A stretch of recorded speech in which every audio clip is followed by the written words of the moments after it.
In this video, I'll be going over pulsus paradoxus in the acute asthma exacerbation. Pulsus paradoxus refers to an exaggerated fall in a patient's blood pressure during inspiration by 10 millimeters of mercury or more.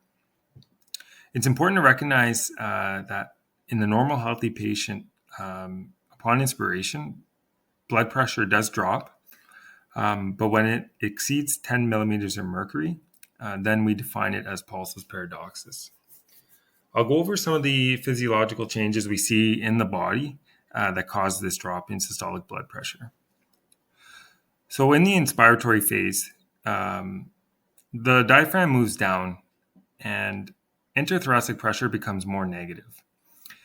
We see an increase of blood returning to the right atrium and right ventricle via the inferior vena cava and the superior vena cava. Because these great vessels are within the interthoracic cavity, blood is sucked into the right atrium and the right ventricle more rapidly. So we see an overfilling of the right ventricle. The ventricle stretches this way, but the ventricle also, due to this overfilling, stretches this way. And the interventricular septum gets pushed over to the left side. I included this photo here. You can see the changes in the left ventricle on inspiration. You can see that it gets smaller, and on expiration, it gets bigger. So that's one of the changes that we see upon inspiration. Another change that we see, so on the inspiratory phase, the lungs are getting bigger. The lungs are more compliant. The pulmonary vasculature accepts an increased amount of blood. And if there's more blood staying and pooling within the lungs, then there's less blood returning to the left atrium via the pulmonary veins. So there's less blood going into the smaller left ventricle than normally.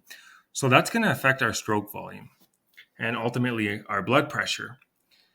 So when you couple the overfilling of the right ventricle and the bulging of the right ventricle into the left ventricle, that limits the size of our container of the left ventricle. When you couple that with the underfilling due to the blood staying in the lungs, you're going to have a smaller container, and then you're going to have less volume inside that container. So that's the biggest reason why we see that drop in systolic blood pressure, because there's less blood being ejected out.